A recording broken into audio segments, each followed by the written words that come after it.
In a political stunner, incumbent Democratic U.S. Representative Michael Capuano lost Tuesday's primary to Ayanna Pressley, a Boston City councilor who is virtually assured of becoming the first black woman to serve Massachusetts in Congress.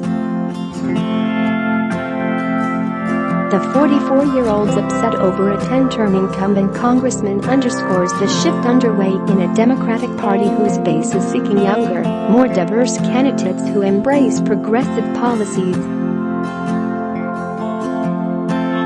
Her victory comes just 2 months after Alexandria Ocasio-Cortez similarly defeated the top House leader in a primary for a New York congressional seat.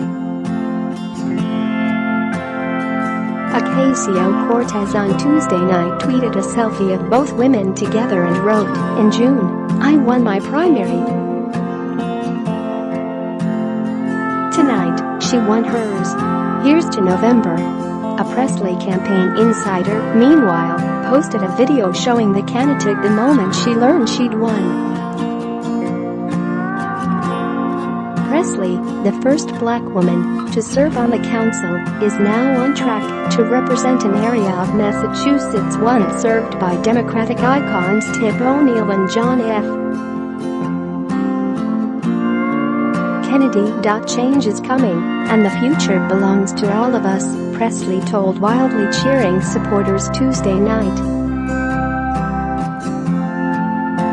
Share this article. A subdued Capuano told supporters he did everything he could to win re-election.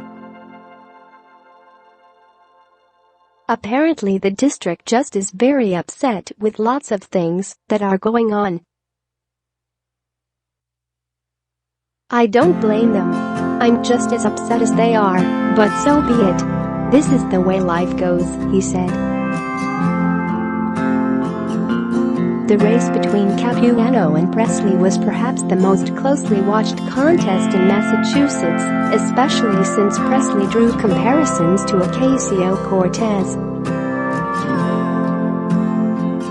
The 7th congressional district is the only one in the state where minorities comprise a majority of the population.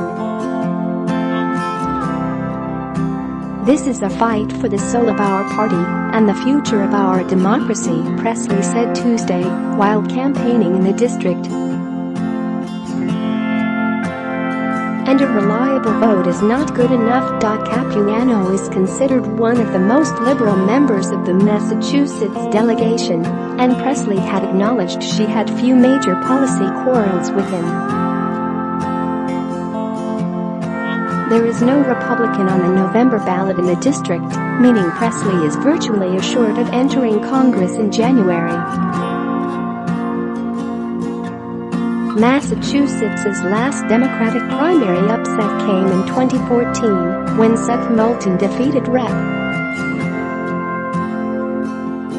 John Tierney in the state's 6th congressional district. Democratic U.S. Senator Elizabeth Warren sailed through her primary unopposed. She'll face Jeff Diehl, a state representative who served as co-chairman of President Donald Trump's 2016 campaign in the state and defeated 2 other Republicans for his party's nomination. Another veteran congressman, Democratic Representative Richard Neal, won a spirited primary showdown with Tahira Abdul-Wadid, a black attorney from Springfield who had hoped to become the first Muslim to serve in Congress from Massachusetts.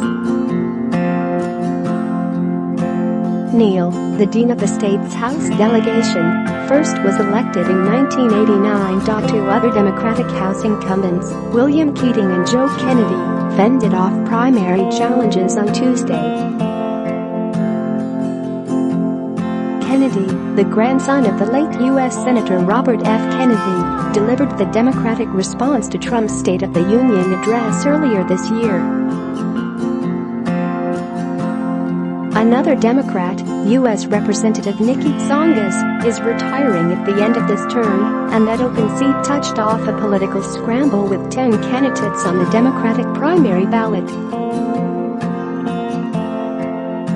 Republican Governor Charlie Baker won his party's nomination for a second term, defeating Scott Lively, a conservative minister and staunch supporter of Trump who frequently called Baker a frequent critic of the president, a Reno, or Republican in name only.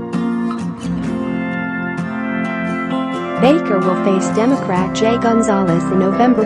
Baker, a moderate who has been popular with voters in what is perceived as one of the nation's bluest states, will face Gonzalez, who served as Secretary of Administration and Finance under Democratic Governor